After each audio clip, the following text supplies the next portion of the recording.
live now. What's up, people, live people? I'm gonna wait for a few minutes to get this kicked off because now everybody's trying to be real quiet. They're really talking a lot, and now they're being real quiet. Hang on, is my Elsa pillow on the show? So, guys, listen. What's up, Outlaw Nation? I know I have been gone for 2 months. I'm here tonight with my buddy Nate. I know I've been gone for 2 months. Why have I been gone for 2 months? I have been spending a lot of time overseas. And it makes it very difficult. My camera guy, Jayton, he took a job in Florida.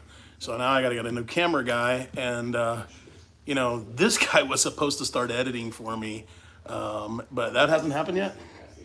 No, I've been hanging out with good people this summer. Yeah, so we are currently near in Dallas, Texas area, and Ruby's here. She's a cool dog. And so I am 100% positive you have heard about our very good friend, James Yeager, and his passing. And so, yes, we both knew before, and yes, it's been a super... What would be the words? Was that shalom? That was shalom. Hey, shalom, brother. I'm coming back to see you in a couple of days. Anyway, it's been a tough few days for us, right? We had already planned this excursion for Mike's 40th birthday. He'll be up here in a minute. He just turns 40, 40, right? 40. He's an old man. I just turned 42 a couple of days ago, and I forgot that it was my birthday legit. But anyway, so we thought that we would, kind of do a tribute to James. So it's Saturday, right? Yeah. Details of the celebration. Saturday, September 10th, the weekend of September 10th and 11th in Camden. Yeah, at the range, right? Yep. So you know what? If you're like on the fence, like, hey, should I come? You should, because he would have come for you, right? So I think that's really important to understand that he would have been there for you. So that's why come to celebrate his life, right? And the cool thing is, it's one more time for the whole family to get together and network and talk. But so I totally threw this on Nate right now to say, what was some cool, awesome things you learned with James? Oh, are you asking me now? Yeah, asking you now. I thought we were telling a story about him. A story. Okay. Tell a story. Whatever you want to say, bro. All right. Well, I'll start with story because that's what I had in my mind. All right, story. The mind of a story. Yeah. Story mind. Ruby's a good dog. Yeah. Ruby wants to tell her story. And let's see. I could go on for days, but I'd have to start thinking about the stuff I've learned from him. Anyway, so, we all like to ride together. And I had ridden a little bit prior to coming to Camden. And when I say a little bit, I mean so little, I shouldn't even mention it. And I finally, everybody there had a motorcycle or was getting a motorcycle. And so I thought, man, it's time. I've wanted one my entire life, and so Yeager helps me find one online, and it was up in, I think it was Buchanan, but it was my Yamaha 650, I think Classic, yeah, Yamaha 650 Classic, and he found it. I forget how much it was, but he was like, dude, that's a good price. If you're looking for a first used bike, you should get that one.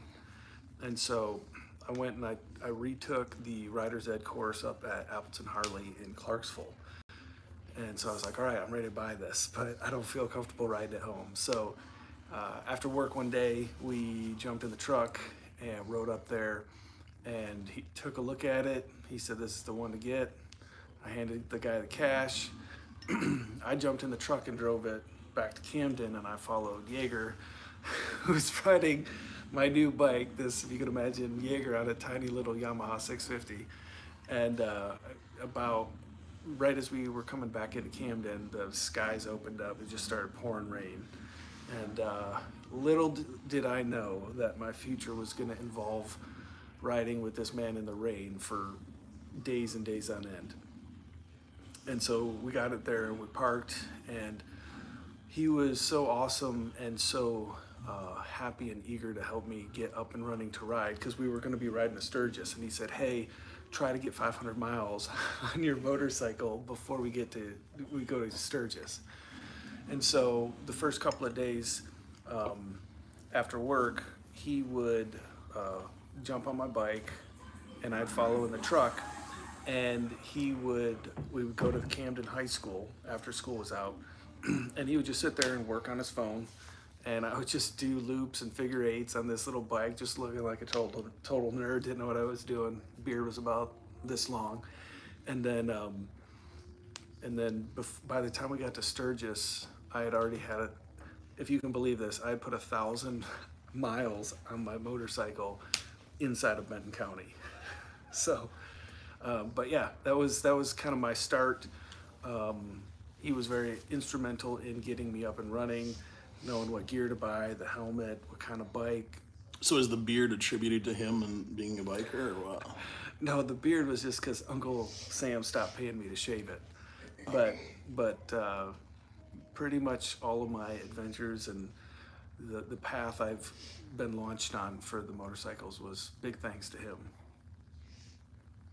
Hey, if you can't go due to medical reasons, it's cool. I'm sure at the range there's not any service. Like, I don't have service, so like when we're there doing a class or something, I literally nobody can call me all day till the end of the day when we're done. So maybe some people will film it. Maybe I'll film some and put it on there. Yeah. Yeah, Right. Nate and I were talking about the motorcycle thing with James, and like him riding the motorcycle to and from for him and watching him. That's pretty cool. I do think one of the coolest things is when like James and I broke into our friendship. I called him and I was like, "Hey, I see Grand Thumb and he's doing these like blowing up these heads, so I'm gonna buy these heads. Can you call Chris Barrett and ask him if I could borrow a Barrett 107?" And he's like, "Yeah, but I have one." And I said, "Okay, I'll pay the shipping both ways." And he's like, "No, I'll just bring it down to you." And I'm like, "What? What do you mean you're just gonna bring it down to me? It's like a 14-hour drive." And he's like, "Yeah, I'll just bring it down to you. I'll be down there this weekend." And so he came. I was like, wow. I mean, James just showed up and he's like, "Yeah, let's go through everything, shoot the gun, do all you want to do." We did a bunch of videos. We did our first podcast. I think I got to do the last podcast with him. And like, the one thing I was telling Brian, like, he was my actual friend, right? And he was the friend that a friend would like to have. He would literally drop what he was doing and drive across country just to change your tire, which is pretty cool. It gives you something to strive to be like, right? It was described to me best this way by a friend. This is right after I started, got to Camden, and What's the he, best number in a 500? the best way it was described to me, and I've just adopted it, was when the chips were down and you needed a friend. It didn't matter what direction the political winds were blowing, the cultural winds, or really what. If you were his friend, you were his friend, and if you needed help, he would help you, and it didn't matter what anybody else thought. Anthony, we'll both be there on Saturday. I've got to go to Europe tomorrow. I'll be gone, but I will be there Saturday. Longbeard will be there Saturday. God willing, if the creek don't rise, I'll be there. And so hopefully, find us. Yeah, I'm sure we'll be together.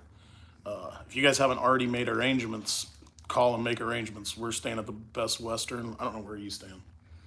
Well, I've got plans to be on a floor with an air mattress, if need be. Yeah, and I got an extra bed in the Airbnb. So, not Airbnb, the Best Western. So if you haven't already booked rooms, maybe you ought to call and book rooms because they're running out fast, or they probably already They are. probably already are.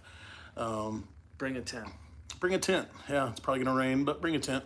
Anyway, cool. Updates again. I have, for those of you who didn't hear, so you don't have to go back and watch this, I have been overseas quite a bit, and I lost my camera guy. He moved to Florida. He had some, family issues. Great guy. Jayden's a great kid, and he moved to Florida. And 21-year-old kid in Florida has a lot of fun. So hopefully soon I'll have a camera guy back, and we'll be back to rolling with that, or maybe Somebody will start editing videos. Um, yeah, we the people are strong. What I think is really cool is that Yeager built a pretty good, pretty amazing network of people, right? And so the key to that is, instead of saying Yeager had to be there for the group of us to continue, what we should say is the group of us are just going to continue, and it doesn't take Yeager, it just took him getting it going. I think that's pretty important. Yeah. So I want to tell you this funny story. I know I have a video about it, but some of you guys are new here. We are in Ukraine, and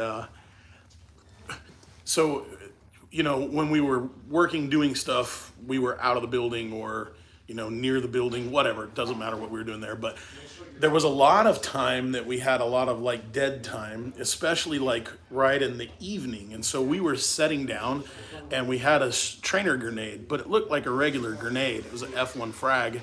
And I had already like was playing with it, putting it back together and playing with it. And so Nate had picked it up. So you could picture like we're like sitting like this, right? Yeager's here, I'm here, Nate's here. And I'm talking to Nate like this. And I'm like, yeah, man, just pull and just let it go and you'll see it spring and it'll pop off. And so Nate's like, and he's doing it really slow. And he's like, and it goes, Yeah, so because we would put it back together, but I hadn't done it. So I wasn't sure if, like, when I let it go, if something was go flying like a small piece. And that's when you explain, like, oh, yeah, that it doesn't. So anyway, like if you have a regular little fake grenade that you can buy at a surplus store, it doesn't have a springy thing, but a real grenade springs open, right? Anyway, so I tell Nate to do it, and I watch Nate, and as he's going like this, Yeager has his glasses right here because he's reading, and he goes, and he's like, what did he say? It was like something to the point. He said my heart just skipped a beat. My heart just skipped a beat, and he was like he in panic mode. As ever. Yeah, and I was like, "What's the matter?" Like, I don't understand. And he's like, "I thought, well, boys, here we go. It's gonna be fun." That was pretty awesome. I was thinking about that story today. I was just started laughing. And so, if you haven't watched our debrief video on his channel, we talked about that, and I mentioned that we had acquired some blue spray paint somewhere. I know, and so then I promptly went and put a couple of coats of blue paint on it the next day. Yeah, I tried to take it home, and they wouldn't let us take it home.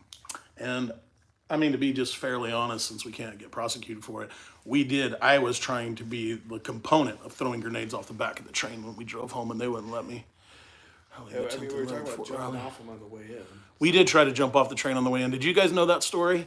I remember, so I worked with the railroad for just a little bit, so I know how to get on and off trains by theory. And there was a guy from, where's he from? San Diego. He's a dog trainer from San Diego. And he was like, I have to get off here in Zhytomyr. I have to, because they're locking us down in Kiev. I have to get off right here. So he's like, I'm going to jump off. And then, so I'm explaining it to him, and Yeager looks at me. He's like, bro, you better go help that guy. And I'm like, we get out there, and I'm like, okay, let me just tell you, you got to get your trailing leg off. And I'm like holding the door, and we're like going to do it. And I'm like, dude, we are going so fast. You should not do this. But he was like adamant. Like, he really wanted to get off that train. It was better that he didn't do it. I can't say that on here because I ended up having to sue him, man. It was a main carrier. I remember the video. It was it was a credit. If you guys haven't watched that, you should watch it. One of the things that I wanted to talk about, so I don't forget to talk about it. James, if you understand firearms and training, right, and you understand your role and what's practical to your life, not what's practical to a Navy SEAL, but what's practical to you. What's practical to you is you're going to be walking through your local grocery store, your local convenience store, or whatever, and then a possibility of a gunfight could happen. That was one of the things that I believe James pushed or tried to emphasize the most. That's why he'd always say, hey, if you come to a class, you can wear your belt, you can wear your gun belt, your war belt, and have all your Gucci stuff on there, but that's not practical to you. And that's why when you see any of the instructors, you see them with just a CCW holster and maybe a mag in their pocket, right? And a tourniquet. The reason why is because that's how you're going to get in a fight. In your normal clothes, you're not going to be wearing cry pants, you're not going to be wearing combat boots, you're going to be wearing shorts, right? might be the winner. You're going to be wearing gloves. But it's an American self-defense situation that he literally pioneered and innovated a space in. So his training, The American martial art. the American martial art, Gunfight. his training didn't change. It hasn't changed. His legacy is always going to live on. So you're still going to be able to go to tactical response and train with the instructors that he believed in and trained, training the curriculum that's his curriculum. And 25 years from now, that curriculum is going to be as valid today as it was back then, as life-changing today as it was back then. So I think it's kind of our responsibility to make sure that if you normally were at tactical response, you're back there. If you haven't been, that you're going. Your responsibility to be ready for the fight never ends. Your responsibility to be there learning never ends. He doesn't have to be there for his legacy and his, what would be the word? His legacy and his innovations to live on, because they're practical, they make sense for the common American, and they have life-saving principles. Yes. Yeah, those are the arrows that he launched into the future. And, and anybody who's trained there before, and if you haven't and you're considering it, I would say to consider this. A big component of the timelessness of his curriculum is his approach and his technique on teaching mindset, right? If you ever watched one of his videos, he'd always say mindset, tactics, skill, and gear, right? Mindset is the principle. And, I've got a stack of training certificates, right? If you want to collect those or compare them, right? But the good fortune that I had was the time in between, right? So many people have come and trained and they've learned a lot and they're great people, but I feel like I was blessed with the opportunity to get the time in between the certificates and the conversations that come from that. I see what you're saying. Most of them were, in the truck or drinking a Monster at a truck stop on a motorcycle ride. And one of the things that I think will live on was, in terms of mindset, and it's the driving force behind what he taught, is, he says the company mission statement is teaching good guys to kill bad guys since 1996, I think. And at face value, that seems kind of crass and hard to say, right? A hard thing.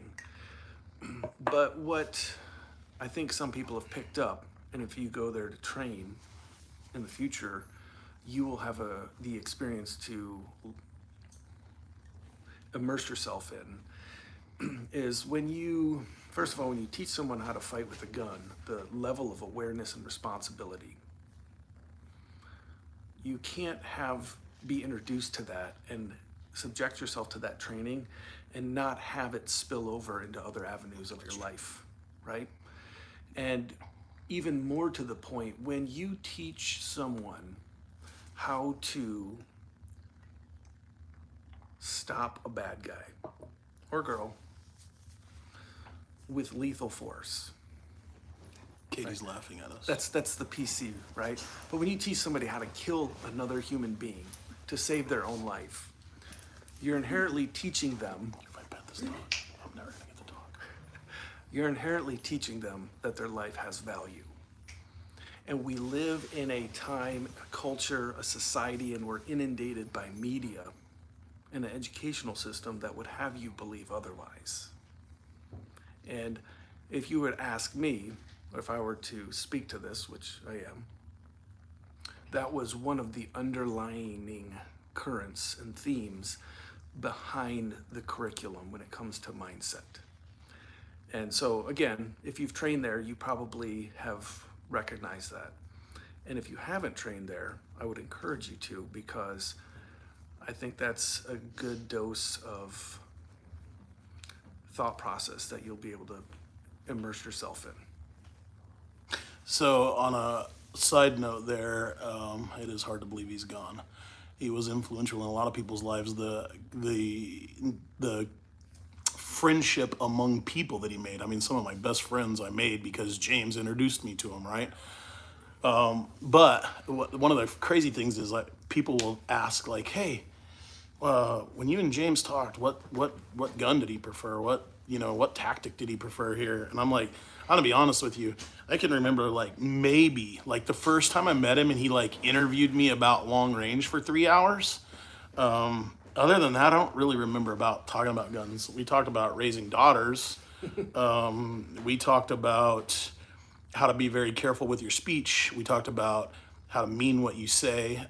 That was one thing about James that I always liked. Like, you know how we beat around the bush to try to not hurt people's feelings? Like, he never did. Like, you knew exactly where he stood when he said it. So if he said something, that is exactly what he meant, and you didn't have to read into it.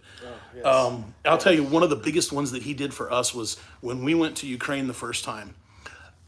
So we didn't have a support system to get us in. So it wasn't like you're a contractor or a military to get you in where there was no issues. This was, we're there on our own. And so as we get there, there's all of these, Slava Ukraina, what is the other one? No, terrible. Heroim Slava, sorry. So when we got there, we were hearing all these stories. Like we met this guy and they said that they were beating you up at the deal, taking all of your stuff. We just had so many stories, right? And so I was trying to put together the best intel package ever. And I remember James kept saying, look, my vote is to go. And I don't want to wait here any longer. But I'm going to let you guys do whatever it is that you guys want to do. And then but his vote was to go. So in the hotel, there was like big glass windows. And so I brought a dry erase marker and Nate and I put all of the intel that we had. We drew the map and we showed where the Russians were, the best that we could tell from all the maps. And We were such nerds. we were like serious intel nerds, right? Like, and then we brought James in there and we're like, all right, can we at least try to answer these questions and decide which route we want to take in here to make sure we don't die? And he's like, he walked in, he's like, I don't know the answer to any of these questions. I'd like to get on the train and just drive in there. But if you guys want to go home, we can go home. And I'm like, he said, but I'm not deciding that. I'm going to my bed and you guys let me know. And then like, he never would give us an answer or pressure us. And then we were like, screw it. Like if they're going to kill us, they're going to kill us. And then we went. The funniest part that I always thought was when we were on the train and they stopped us and the Ukrainians, when we first went there, they had yellow tape. But when we actually got there, they were wearing blue tape. And so these guys with yellow tape show up on their arm. With blue tape on their arm, and we thought it was supposed to be yellow. And they pulled us over. They had these guns. We didn't understand anything. And I'm like, oh, man. So they take our passports. And if you listen to the whole thing, I'm not trying to make it as long, but they take our passports. And I'm in my mind like, all right, this is the Russians. They got us. And so now I am figuring out a way to make sure that we can kill these guys. I'm like, Nate, I need you to push down on their head. We have it figured out, right? And so the whole time, James is like calm and like no issues. And I'm like figured out 10 ways to kill these guys to get out of this. And Nate's like on board with me, like, yeah, we're going to make all this, like, we got it. And then we leave and we're like, what just happened there? We had no idea that they were switching trucks on the train so that Stalin made a smaller track so that they couldn't get NATO trains in there or any other train in there to like attack him. And so they had to switch train tracks or trucks on the train, and that took 4 hours. Well, that whole 4 hours, they didn't give us our passports. So I was like, this is the Russians. They got us. We're going to have to kill them. And then James was like, oh no, all I thought was they were going to send us home. And he's like, but you two were so calm about it. It was hard to tell you. I would have told you that we were fine. I thought they were going to send us home. I'm like, man, that sucked. Yeah, That sucked. we were so high strung, but we're just looking like, no, I'm just gonna pretend I'm calm. Yeah, it's like, you all right? I'm good. You all right? I'm good. I've planned my way out of this 45 times. Planned my way out 45 times. I never met James, but I grew up watching his videos. Hey, man, listen, the cool thing is you can still go to Camden and shoot train. And the cool thing is you'll walk out of there, like if you stay in the team room, you'll walk out of there with 11 new friends. And, be a part of the group. Mike is here for his 40th birthday. He's been sitting over here not joining us because I don't know why. Upset. That's what he said. Josh Kyril is my uncle. You guys live close to each other. You guys should hook up. And what now? Let's go back to some questions. One of you asked about what's the best $500 AR-15 upper. I'm going to be completely honest with you. I don't know. I, just being completely honest with you guys, I love you guys. I don't know anything about cheap guns. I always saved my money and bought the very best one because every time I had a bad one, yeah, I've been back to Ukraine 4 or 5 times now, man. And I will go back several more times. Do you have any plans to go back to Ukraine? I mean, I still got my passport. I need to get more stamps in it. I have let me tell you guys something. Passport stamps. Ukraine is like very thoughtful, right? Arrow makes a good upper. There you go. Arrow. Clint Smith shoots Arrow. That's got to be a good one. Arrow OEMs for a lot of different people. All right, so Ukraine like stamps your passport and stamps the next one under it, and it's like perfect so that they know you can get in there as many times as possible. Poland, anybody else in the UK just like boom stamps it somewhere, and I'm like, dude, you're taking all of my spots in my passport. Pisses me off. Would that be a first world problem? That's true. Is it easier to get in now for travel visits? Do you? So I take a car in now, but I would take a train. It's easier. I like using the Arrow and the BCM upper. Both those are good choices. I take a train in. I mean, I would prefer to take the train in, but I have it set up now with paperwork for some of the stuff that we're doing that we drive in. At least I have all these last times.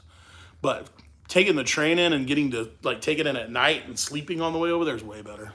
Hey, Trey. Wow. Remember when we were in the tea room over there and you and Yeager were making like your first video and you guys were just tearing it up? It was a great video. And then I slid the note to you because I was the media guy. And it said, there's a map of precisely where we are right behind you. Like, we killed that OPSEC. It was like right here, and you could see the exact building we were in, and we're I'm like, pretty sure it was like a circle around. oh yeah, and no kidding, this was when like the Russians had literally surrounded us, where it was like just this little bit before we could get out, and we were like, this is exactly where it is. So he slid this, and I was like, well, I mean, we were just killing it, and I was like, forget it. And then the next video sucked. Yeah. But there was one funny video that I did where I was like, James was like, this would be a really good idea for a video. So I just started shooting it. And he's like, man, you freaking jerk. You took my content. I'm like, well, your channel's bigger than mine, so what does it matter? Mike, are you going to come over here and talk? You can sit in the I middle. mean, I can't. Do you want me to cuddle with you? Yeah, I got. I would like to build a snowman. You want to You want to build a snowman? Oh. You can have the Elsa pillow. I get the Elsa pillow. So everybody's been asking, You like, can only talk where's if you have Mike? an Where did he Elsa go? We haven't seen Mike. Well, here he is. I'm here. Yeah, here he is. He didn't go anywhere. I'm old now. He turned 40. He's starting to break. One day we'll have a beard that awesome. We're like the three amigos. What? My beard's awesome. Not that awesome. Here's the thing, though. Here's It is thick, though. It's not- process of getting my place sold and currently looking at moving to the western part. You should go talk to my uncle and you guys talk. I use a Belgian FAL. Yeah, that's a good one. I think my beard's more epic than Nate's. But here's the thing. How many compliments have you gotten on your beard? My beard? Yeah. I stopped counting. Thousands? Oh yeah. How many from girls? Okay, so How many from girls? all right, we'll talk about this. So None. I get the most compliments on my beard from old men at Home Depot. The second place I get the most compliments are from the older ladies working the register At Home Depot. at Love's gas station. I love gas station. Yeah, The truck Love's stop. stops, Oh. yeah. Those ladies love my beard. Yeah. What about the ladies like in the dating age? I mean, I know you're a spoken for man, but Well, I mean, they all want to touch it. I've never seen any girl want to touch it. Like I've never. Two women in the room and they don't want to touch it. Well, yeah, because they know the rule. There's no rule about beards. That's cowboy hats. No, yeah, rule- I'm sorry. yeah, No, yeah. They know the rule What about about touching. Everly? She touched it. Jeez, Okay, thoughts on the kids won't current touch status it. of the war. Yeah, when no, winter it doesn't came. Really was excited. People there are She's optimistic. like, and oh, don't Santa see- Claus beard. 4-year-old Okay. was excited. All right, Yeah. let me answer this question for you. Winter is coming. It is getting cold over there. It's like getting 50. Hey Sean, I appreciate the email, bro. 50 degree or 45 degrees at night, 70 degrees in the day. It is starting to get cooler, right? Fall's coming. In the wintertime, everybody slows down. How are the spirits of the people over there? The Ukrainian spirits are high. They need a couple of victories. They're high. They want to be free. They don't want to be oppressed. I really love them. They're pretty awesome people. They're a lot like us that they care about people. You can't help what your leadership does, so whatever. But the people there are good people. Their spirits are, they've been at war since 2014. We've known about it for 8-9 months, but they've been at war since 2014. And do I see an end in sight? No, they're not. It will be a while. Yeah, it'll be a while. This war's not going over anytime soon. What else y'all got? What else you girls got? I'm You're like cutting I'm off just- half of Nate's well, head no, right here. I was doing that on purpose. I thought it looked cool. Close family in Ukraine. Thanks for everything you do. Hey, I love the Ukrainian people. They're great people. Yeah, and that's where I've been, guys. Like if you go back and listen to this, I've been back and forth a bunch. I like the guys that are. Do you know any? You got a good story about? Well, tell us about the first time you met him. Oh, James? Yeah. I think it was actually a SHOT Show Oh, with okay. Trey. And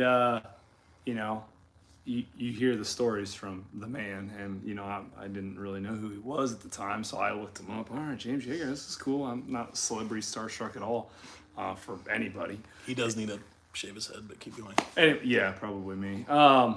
So yeah, I thought he was just. I was like, oh, this is a normal, awesome, good. He treated me like family from the moment I met him. I guess that's what I could say, and I was real appreciative of that. And it was, that was a testament to somebody's character when you can walk in. He doesn't know me from Adam, and he was like, hey, Mike, let me help you out. Like, well, I was gonna ask you if I could help you out. Like, we'll try to help each other out. And he was just the nicest man I ever met, and. But you know what it goes down to? I learned this from a buddy of mine. And if you're watching, you're not watching because you're in Japan. But anyway, you can introduce people two ways, right? He's a friend of mine and he's a friend of ours. If he's a friend of mine, it means he's not a friend of ours. But if I introduce somebody and say, this is a friend of ours, it means you can trust them, right? And that's how James was. I could say, Mike is a friend of ours, right? And he would do the same. He'd be like, Trey is a friend of ours, and it's cool to have that. Yeah, I would say that definitely as we walked in like the booths of SHOT Show, as we bring that up, I mean, that's how he would introduce us. And I was just honored to be there with him and hanging out. The cool thing is when I did the long range class there, Foundation and 101, we did, he stopped, would give me all of the, this is how you could do this better. This is how you could do this more efficient. It was pretty cool. Yeah, I'm coming. Pierre, Nate will be there. Yep. Mike won't. Mike has a real job, and his real job says you have to stay here. So he's there for 2 more years. Uncle Sam sucks sometimes. Yeah. But whatever. So, are you going to be there? Who's all going to be there? How many of you guys are coming? Make sure you stop and be like, hey, we watched the live on the Yeager tribute, and say hi. I don't know if I'm going to hang out with Nate, but I might a little bit. We'll pretend we don't know each other. We'll pretend like we don't know each other. I hear they're going to shoot, so isn't that what they said? They were going to shoot? Or they might shoot. I probably should know, but I don't. I'll try and find out. Marlon Weller saved for us. Oh, Yep. That's cool. You'll be there for a few. I'll bring one of mine. I'll be there just in time. One of you said you've been at Torn Up since you heard the news. We have too. I got the call early in the morning, and it sucked. Yeah, for as long as we knew this was coming, it still wasn't easy Yeah, for no. anybody, and we know it wasn't easy for you. Yeah, it sucked. And here's the other thing: if you met him personally, probably you didn't even have to be personally, but if you met him personally, odds are he did a good deed for you or a kind gesture that you probably could pay forward. Yeah. And in the words of James Yeager, for the last person on there that said, I'm going to try to be there, he says either do or don't do, right? Yeah. So you could be there. Sean, are you coming? I like Sean. Sean's been with me from the beginning. Josh been with me from the beginning. No, I know you're not going to be, bro. It's a long ways. I understand. But if you guys have the ability to be there, be there. That's true. Like, did you watch his deal? Like, he would be pissed off at you for staying at home. Like, get out and do it. You gotta pull that OT. Hey, we all gotta work. He understands that too. What else is new, guys? So, videos. When are we doing more videos, Mike? The answer is... We have videos. I wouldn't say that. We have videos. Yeah. We're stuck in an editing quandary. Yeah. I do know an editor. Dang, it's a lot of pressure. Getting flagged up. So you know what? Don't ask us. We filmed a whole bunch of them. Ask this guy. Yeah, we do have a bunch canned, right? We got some good ones. I got this new way I need hard drives. of reviewing pistols that I think is pretty cool. Mm-hmm. And the suppressors. The only time I ever met him, he yelled at me for not having, or for having a stippled Glock. Yeah. Fair. Hey, listen, in 2012, it was really cool. Yeah. Mm-hmm. Yeah. Yeah, I still got a couple stippled Glocks. Because once you stipple them, you can never sell them again. You can never sell it again. Like, Still have you mine. did this It and works. not Boresight Solutions? I Yeah. don't want it. I just thought of another funny story. So, if you've been to Camden, you know that there's the gym there, and when we were all healthy and strong and lifting, either before or very often we'd get there early in the morning, lift, and then we'd go to down home for breakfast, and it was always eggs, sausage, and whatever. And so the waitress would always come around, and because we were lifting and we were hungry, we'd always end up doing like 3 eggs and then 4 eggs. And then it became a thing of trying to outdo. So like one day, Yeager was like, "I'll have 4 eggs," and blah blah blah, right? And so then the waitress comes to me, because if you've ever eaten with him, if you ever say, "Oh, I'll have exactly what he's having, except," right? Then he'd be like, "It's not exactly," And so I looked at the waitress and I said, "I'll have 5 eggs." Just one-upped him on the eggs. So he laughed. And then the other guy we were eating with, he was like, "I'll have 6 eggs." And so then Yeager, he's like, "Well, I'll have 7." And so it became a battle of egos for who could eat the most eggs at And breakfast then that they day. all got diarrhea later. Yeah. But we made all the gains.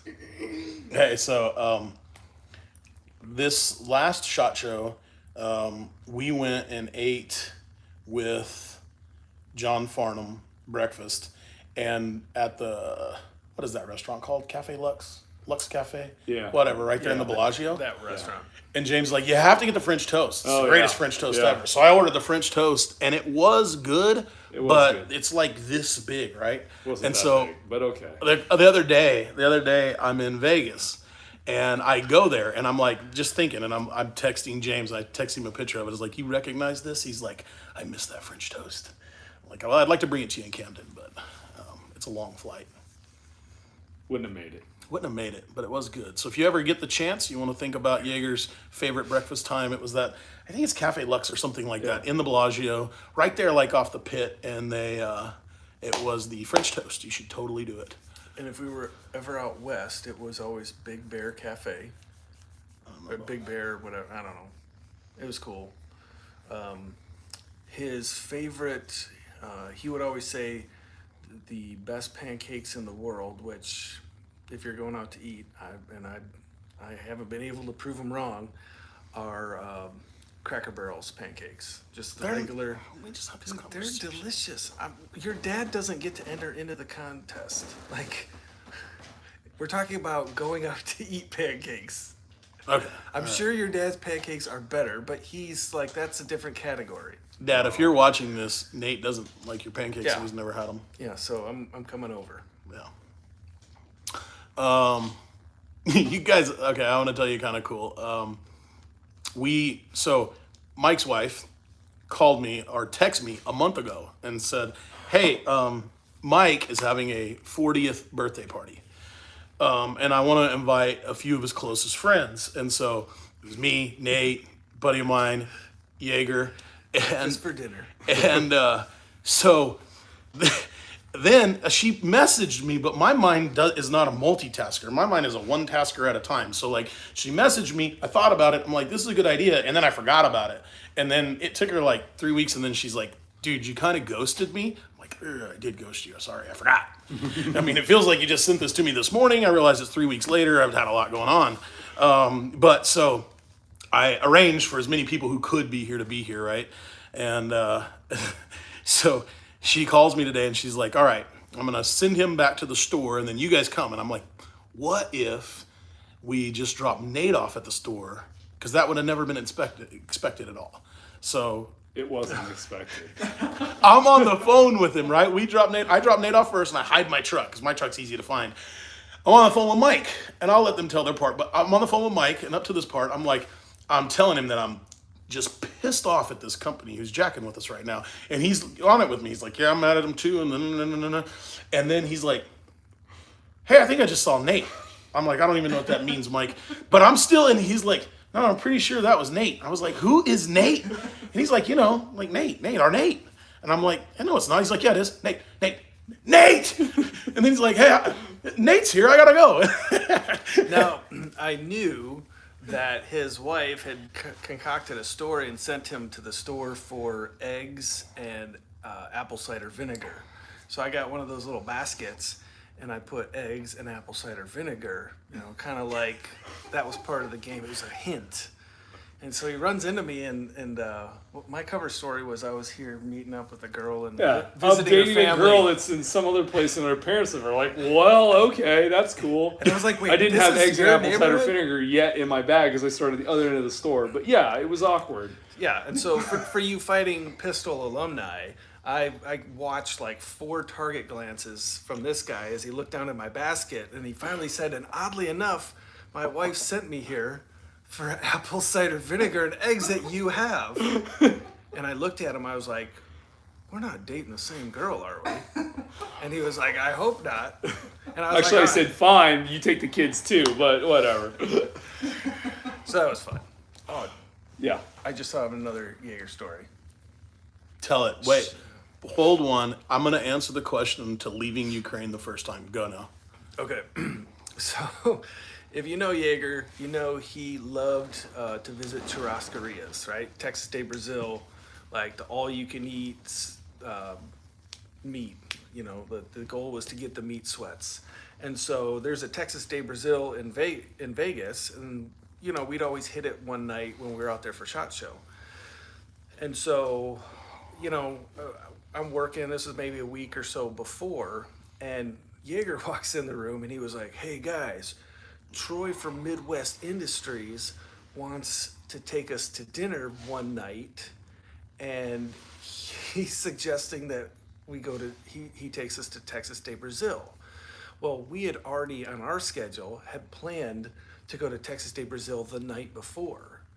And so like he and we looked at each other and we had this devilish grin, like we just pulled one over on life, like the cheat code to life. We're gonna have Texas de Brazil 2 nights in a row. This is gonna be epic.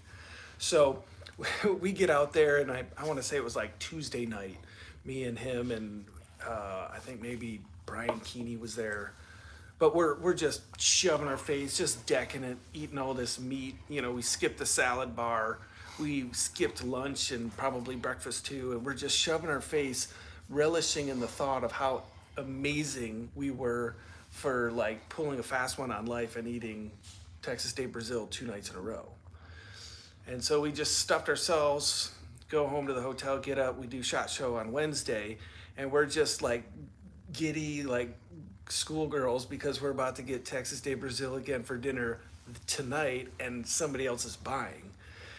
And we get there on Wednesday, we sit down, pile our food on our plates, and we must have both of like all of us. We just ate like 2 or 3 bites, and we were done. We didn't have it in us. And Troy and his guys are eating, and they're looking at us like, "What? Are you guys not hungry?" We're like, "Oh yeah, we're hungry," and we're just like forcing all this meat, like just trying to eat. Dang it. Cheat code backfired. Yeah. Cheat code backfire. Yeah. So All right, so rule is put one day in between. the question, if you want to re-ask the question, you can re-ask it. But the question, as I can remember it right now, was James pleased with what we did in Ukraine? Can I talk more about the leaving? So I can talk a little bit about it, not a lot, but I can tell you this. One, James was a very dynamic, charismatic leader. He wasn't the leader of the Ukraine trip. It was literally all 3 of us or nothing. And he literally stood by that. There were times, like if I said, I'm not going to do this, or if Nate said, we're not going to do this, didn't matter how we didn't even bring it back up again. We just didn't do it, right? To the tune of, a matter of fact, I kind of got in trouble because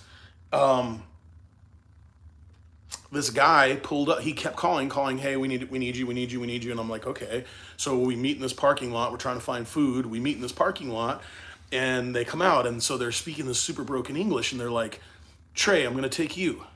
And I'm like, okay, I don't know what this means. And I'm like, can I have a gun? And they're like, no. I'm like, give me 2 frags. I put the frags in my pocket. I'm like, I don't know what's going on here. It said free candy on the side of the van. It was in Ukrainian, so Free candy, I'm yeah. pretty sure that's what it said. So at this time, I still don't know what's going on, and neither does Nate or James, right? And so they're like, come. And so I still don't know what I'm doing. They're like, get in. And then they shut the door, and whoom, we speed off. And I'm like, oh man, this, I don't know what's going on here. Because these 2 commanders, one that I was with, was fighting with the other group.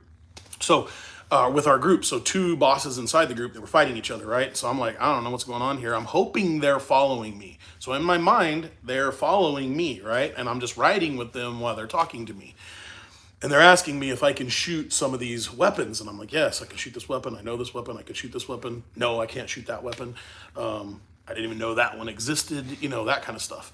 And so we're driving. Now we're driving like, I don't know, $120, and turning in and out of everybody and honking people and slamming on the brakes. And like I told you about my head on, and the same driver driving, right? Now, was this $120 kilometers or?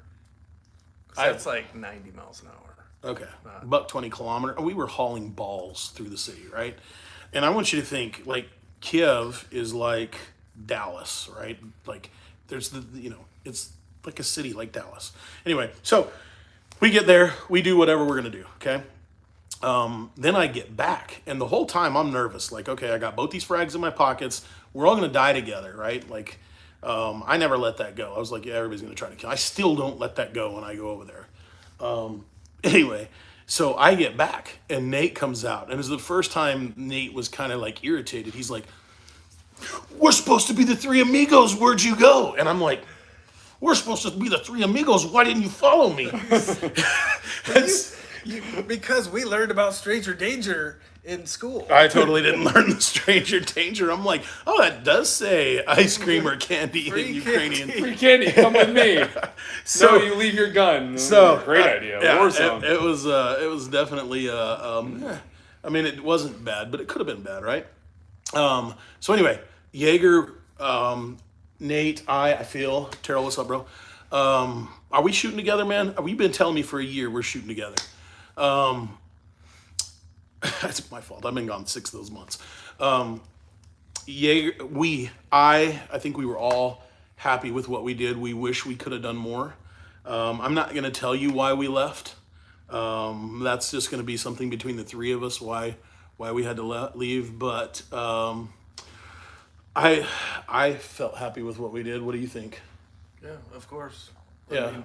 Do we wish we could have done more? Yes, but we were limited in what we can do. We were limited in the space that we were at, the role that we were at. But I mean, if you were asking Yeager right now, he would tell you Russians were surrounding Kiev. We went in there and then they left. Right? And that is all facts. I mean, that's the story I'm telling my grandkids. Now, what we did and what happened on grandkids? some of that stuff, you guys are just unfortunately not going to know some of that stuff, right? Was he happy? I believe he was happy. Was I happy? I was happy. No. Nate, you handsome devil. Terrell. Yeah. I'm not putting a face to the name.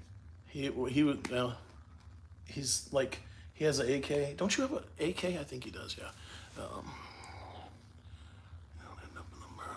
That was a good ending, that's true. All right, so He shot with me in fighting rifle. I do not have grandkids. However, Yeager, this is his favorite my life hack. Oh, that you I- never met, that's why you never met him. Oh, well, I look forward to meeting you.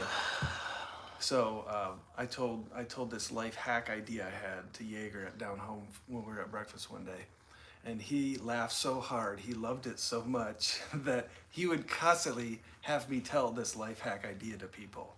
And it was fun to tell him to get the reaction. And so and he actually brought it up on Sunday, the last time I saw him. And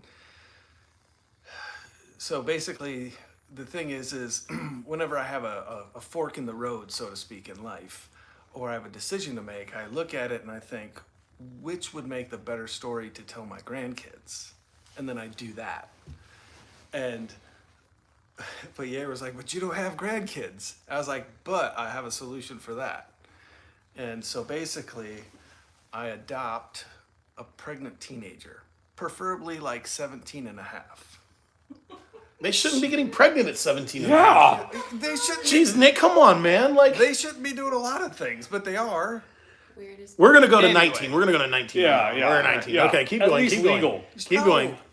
I'm not having sex with her. Yeah, it's, I know he's you're adopting adopting her. her. And That's how am I- Oh, how I am guess gonna- you can't adopt a 19-year-old. Hey, Okay, hey, all never right. mind. We, All right. we got jumped the gun. Wayward teenager. Go Yeah, ahead. you got it. All right. So you need to adopt them young enough to still be able to. So you're getting a troubled teen and you're adopting her to Yeah, make her I'm- life yeah, better. yeah. Adopt like a pregnant You see yourself a little 17-year-old. bit. This is going Right. downhill. Downhill. She has the baby, and now I'm a grandfather, and I don't have to deal with kids. I guess that's true. If Right? you were her stepdad, that would be your step And then- grandkid. But wow, Quick enough, she's says a 18. lot of things.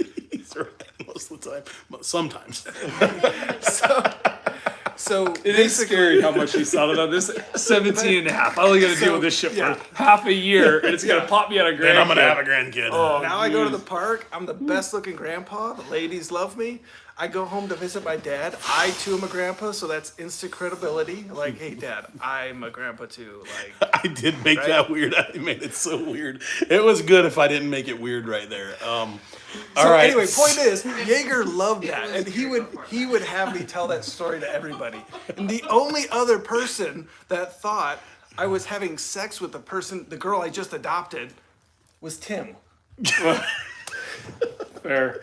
I mean, that's what I expect from Tim, right? I wasn't expecting that part. I'm just saying. I just thought it was weird you jumped to 17 and a half. But I get it now. Grandkids I totally get it now. Yeah. But you got to now support her because she's your daughter. Yeah. I mean, Yeah, well, and now the girls I date have grandchildren, so.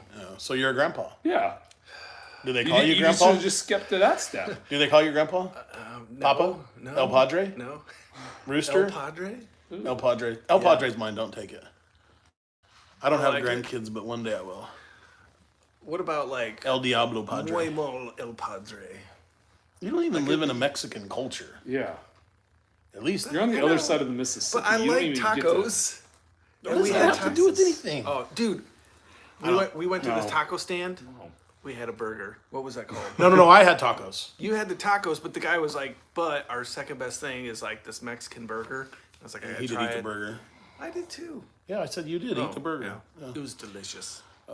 Mike didn't know we were here at that time. Oh yeah. Yeah, Mike was sous videing more steaks. For all of them to eat that I didn't know about. Meal prep. Yeah, meal prep. Yeah, so Katie talked Mike into making like 10 steaks for the two of them and, you know, their little kids, and Mike just went with it. He just was like, meal prep sounds good to me. I I'll would eat have. it. Why not? Yeah. How'd you feel when she sent you back for eggs? Was a little annoyed.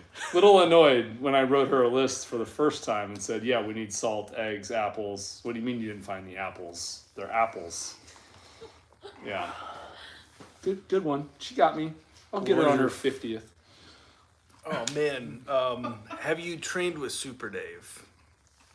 Because also, if you haven't, you 100% should. He's going to be in Camden October 8th and 9th doing an integrated weapon, so pistol and rifle. I can't make that. I got the 7th and 8th book. Especially if you're already fighting pistol alumni. Man, Super Dave, he's the kind of person, like, I could go on, like, he's super cerebral. He's eccentric, cerebral, hyper aware of the attention to details. Definitely the San Francisco ones. And he teaches you how to become aware of that too. And the result is learning how to shoot faster and more accurately within the confines of the fighting paradigm. I wish I could hear all the James and Ukraine stories. Hey, Well, come next weekend, we might tell some. yeah. some So other ones. there was a lot of stuff we didn't actually talk about in Ukraine, guys. What bike Oh, jeez. The did riding- James ride? The time I wrecked with Yeager. Okay, so I got to tell this story because Yeager would always tell this funny story too. He had the I forget when he bought his first Street Glide. He sold me The gray ones? Yeah, he sold me his Vulcan, Cowboy, Yes. whatever, Vaquero. Vaquero, and we had been out riding.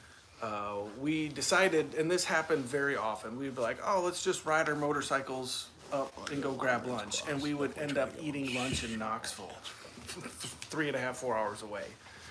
And it was one of those days where that's what happened. And so we were coming back, and the Bluetooth in my Senna had just went out. It had gotten dark, and everybody was peeling off at their various exits, and so it was just Yeager and I. And I was still very, I wouldn't say I was still very new, but with the training, the advanced training I've had since, it was like the week you bought it. No, it was maybe the next week. I didn't have that many miles on it. But with the training I've had since, I feel like I was still such a new rider, even though this was my second bike. And basically, you know, the Bluetooth died right as we got onto Birdsong because I was starting to hear that voice in my head that was like, Yeager's more familiar with this road and he's going a little faster than you're comfortable with in the, you know, because if you know Birdsong, it's real dark at night. But no, I tried to keep up. And, you know, I'll spare the details, but I basically locked up the rear wheel and high-sided it. And the bike is now sliding. And this is literally right in front of the entrance to the range. So, like, every time you guys come from the shop to the range, you drive over the part where we had our wreck. And the bike is sliding. And the way Yeager tells it is he's riding his motorcycle and all of a sudden he sees his jacket and a bunch of his personal belongings flying forward in front of his headlight, trying to figure out what's going on. And he was like, and then I see Nate's bike sliding past me. And so he pulls over like, oh geez, what happened?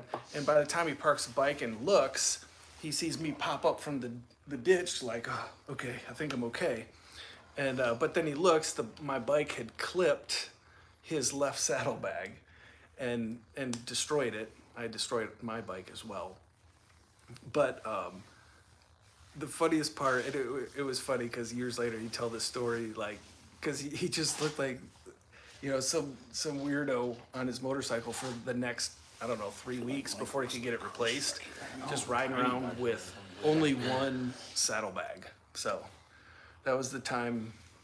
And then he would always blame me for it, and I would say, hey, I wasn't on the motorcycle when it hit yours, so it was not my responsibility at that point. So, Yeah, responsibility to be ready for your motorcycle crash. Hey, okay, so 2 questions were asked. One, about the AKs, what optics did they have on them? Okay, so When I first went over there to when I was just over there not long ago, a couple days ago, a couple weeks ago, a lot of things have changed. So most of them don't have anything on there. They never shot their gun. This is not, right now especially, it's not a gun war, right? It's a artillery war. But that being said, we put Midwest Industries on, and I had an aim point. James had Hollow Suns. Now I'm seeing, so the guys still have AK-74s. A lot of them now are getting optics, and the optics range. Like, there's not really any what you would consider high-end optics over there. There's a bunch of what I would consider junk. Like, they just got a $100 optic, but you have to remember, they make like equivalent of great jobs over there, $800 a month. What's up, Rick? Most of them make $300 or $400 a month, right? So they don't have a lot of money to buy optics. Now, I have since then. Now I've seen a bunch of M4s. Like there are getting to be a bunch of M4s. There are a bunch of scars over there, which is kind of crazy. Oh, what range? They don't zero their guns. They don't get to shoot them. So the ones that we had, we zeroed them to. There's a number for 24 meters, right? Is that right? 24 meters on the AK-74, I think. Oh man, I still have the picture. Yeager. I can't remember. I have it. I have the. Hey brothers, we're going to war. Yeah, I still have that one. But anyway, so right now, I mean, I seen it. There's a ton of scars over there. They just got a bunch of scars, and so optics are just kind of different. And you know they've got some BNTs. They got a lot of guns that are coming over there. The sniper rifles that I have, HS Precision, DPMS, had Night Force scope, had Schmidt and Bender scope. So it's like all over the place of what's over there. It's like there's nothing standard, I don't think. Second thing I saw on there, I think Sean said I'd like to get to a long range class. So here's what's going to happen on the long range classes. I did not post any because. I don't even know what that is. I haven't posted any because it's literally been 110 degrees every day. Like, and between long range classes, your barrel getting hot and it being hot outside, it's miserable because it's not like fighting rifle or fighting pistol where you're less like moving and going and reloading, and it's not like that, right? You shoot maybe 5-6 times and then you gotta let your barrel cool down. So there's a lot more lingering time in precision rifle shooting. So when it's 110 degrees outside, that increases that time immensely, and it just sucks to be there. And the hotter you get, the more you don't want to shoot, right? So, but temperatures are starting to calm down. I've got a great range in Lubbock, Texas, and we are opening them back up starting at the end of September. And we will have one foundation, which is the 100-meter class. 101, which is to 600 meters, and 201, which is to 1,000 meters, and all this is flat range. You got to understand the difference. This is not gunfighting. This is precision shooting, precision rifle shooting. Gunfighting is coming. We have the gunfighting portion of this, where you will go out with snipers and actually learn this portion of it. Pierre asked the question, took the words right out of my mouth. When are you coming back to Camden? Because that was fun. So I don't know a lot of people have asked me that, and to be honest with you, I got to talk to Joey. I should have talked to James about it. James did tell me that he wanted me to come back a couple times a year. I will absolutely come back. I just need to talk to Joey to schedule it. Cool. Not summertime. Yeah. It was super hot. I'll compete with Pierre, or maybe me and Pierre can be partners. Okay, I'll be I your will say spotter. it's great to be in Camden. You can do 1 and 2 in Camden, but you really need to do the wind portion with us where the wind blows. Well, and you know what I really enjoyed about it, and I think a lot of the alumni will benefit from this, is you gave us drills and taught us how much you can diagnose at 100 yards with your rifle, right? Like most of us in Camden, we can't shoot out to 1,000 or whatever fantasy number we have in our head, but we can focus on the monkey behind the gun at 100 yards or 100 meters And and so like after you take that class, you know, you have access to the range, you can get out there. And, you know, it's something I've been working on this summer. You told me, like, you know, after a class or something, or whenever I'm in town, I'd always throw the rifle in the trunk, and I would just go out and have like 5 good quality shots, and then I put it up because, you know, consistency is better than intensity. So I don't know if anybody likes bullpups, man. Maybe the Styrog. So long range classes are coming back up. We'll teach them through the winter, through the spring. When it gets hot again, we'll stop them. Do have some other classes that we're going to do, which is unconventional. No, sorry, limited exposure. We got to read a cool paper that showed that not all of your shots, actually not very many of your shots, are at a broadside dude just standing there waiting for you to shoot him. So what is it, you know, when you're training, trying to hit just a portion of this target, or just a portion of the target, or maybe just a portion of the target, right? So precision side of that's coming up. Oh, somebody asked me about the record that I have is 2,320 meters, 2,537 yards. That's my cold bore world record. Oh, what's up, man? What else y'all got? I don't know. I gotta save some stories for next Saturday. I gotta think of them. If I'm not careful, I'll just keep. I had a lot of Sipping stories. on this and You know what? telling more. I will tell you one of the cool things, guys.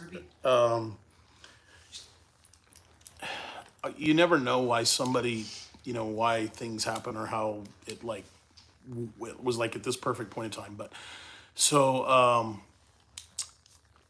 2 years ago, this is like this is like a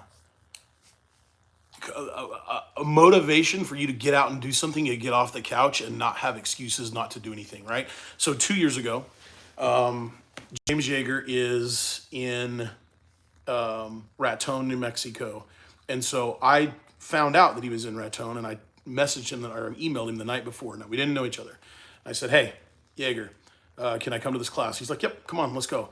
That morning, something happened where I couldn't go, right? And I'm like, man, that sucks. Yeager passed away, man. Yeager passed away. Thursday evening.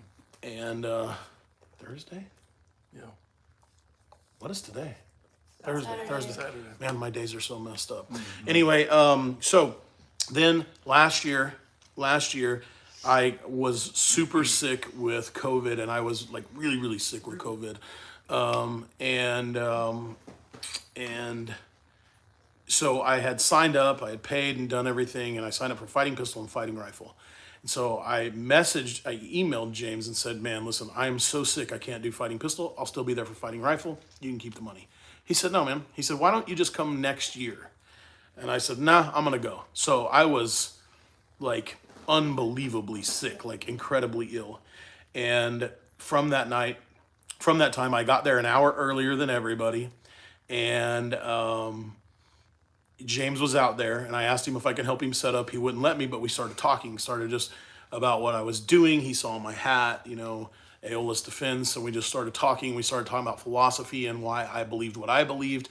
And so I shot through the class that day. It was a one-day class because there wasn't very many of us. Terrell was there. And I was sick, man. I was like I was sick.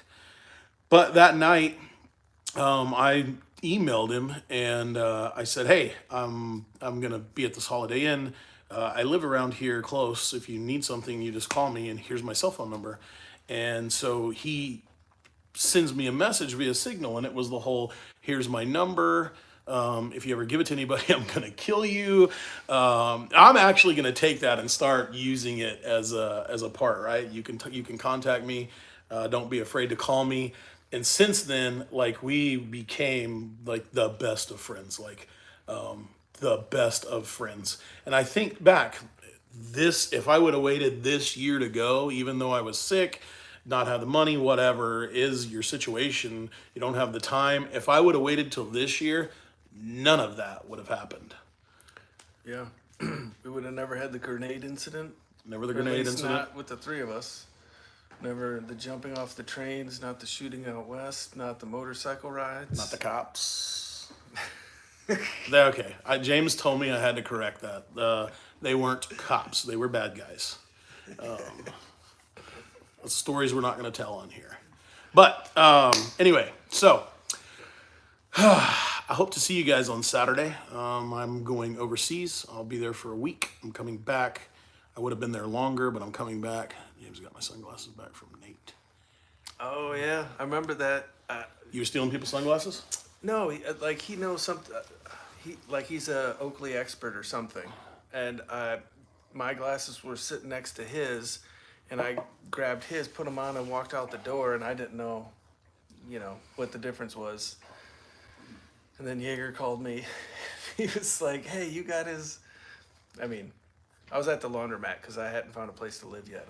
I was still living out of the team room. I think that's cool. I mean, Oh, here's. those glasses are worth money now. Nate wore them. All right.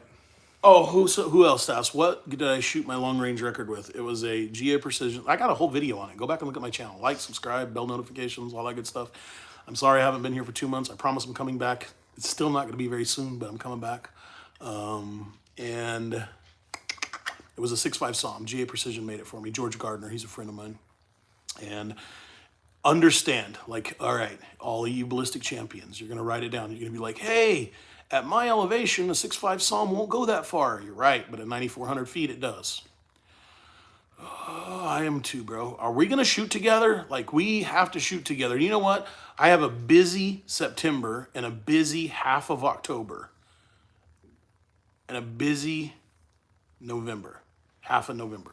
So I got half of every month coming up that we could shoot together.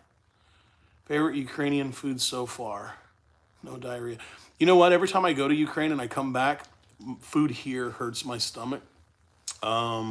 My favorite food.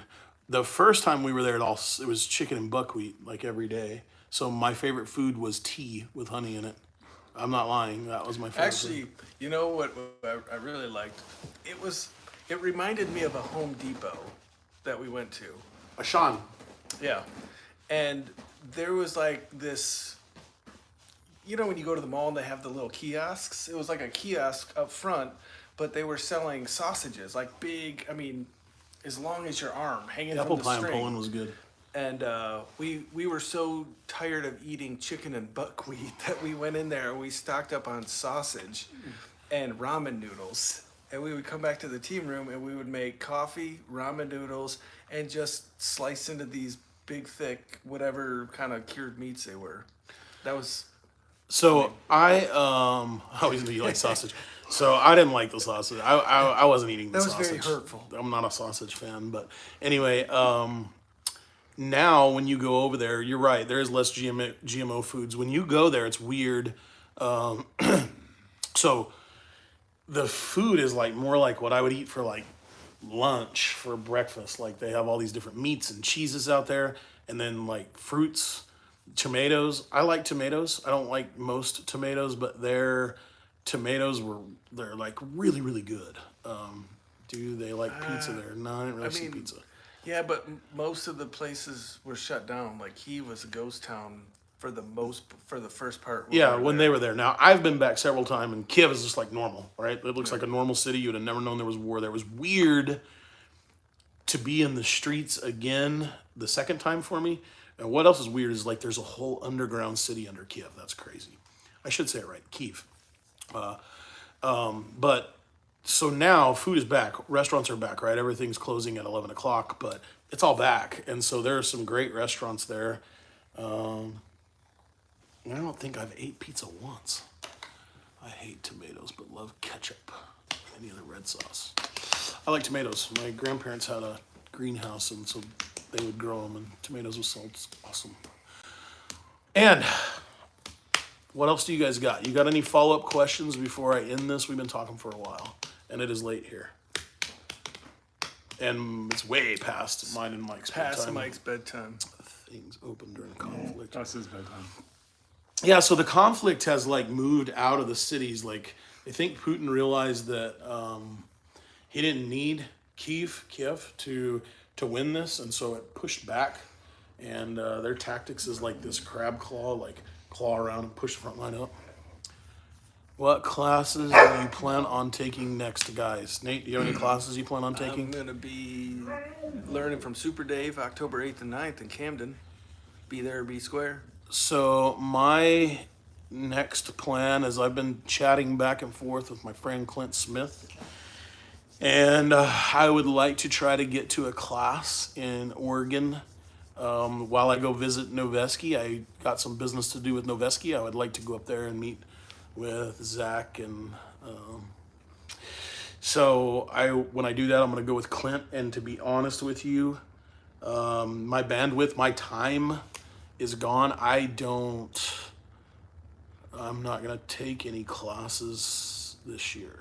Mike, are you taking any classes? Is your job sending you to any gun classes? I wish they were. I don't think they are. But I mean, Clinton Smith sounds pretty interesting. I have to go to Oregon. I did ask Nate. So when we were at NRA, which is kind of crazy, I'm gonna tell this last story, then we're gonna go. Okay, so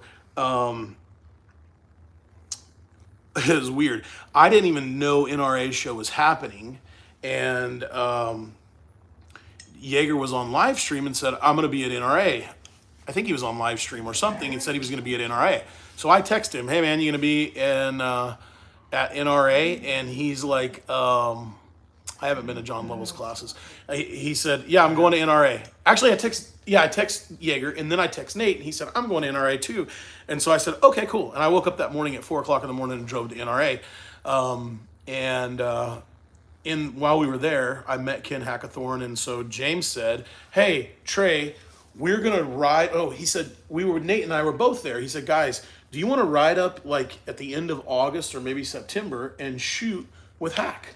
And Hack was there. He said, "Hey, I'd love to have you guys." Talked about his future plans, and we were like, "Yeah." So I would like to. Funny, Rich. I would like to continue that trip where I would literally try to force a way of time to get on the motorcycles with Nate and ride up and shoot with Hack. Maybe flip back around and shoot with Clint, visit Noveski, and come back. Nate, you're laughing and you're not saying you want to make that motorcycle trip. So yes, I do, but somebody, I don't know who it was, commented about the Detroit Urban Survival guy. We'll talk about that next Saturday. Speaking of, if you're on the fence, there it is. If you're on the fence about coming out to Camden next weekend, September 10th and 11th, jump off the fence. All right. If you want something good, you know, we just talked about, if you hadn't, right, all the stories that wouldn't have happened, all the great things we've been able to do and be a part of. But you have to get out of your living room. I know it takes time and money, but you have to get out of your living room. So go to the doorknob, turn it, pull it, walk through your door, close and lock. But before you do all that, put your gun on. Get in the car and get to Camden and meet some people that you need in your life. Don't fly with your gun in the soft case because I got in trouble. But Yeager helped me get out of it.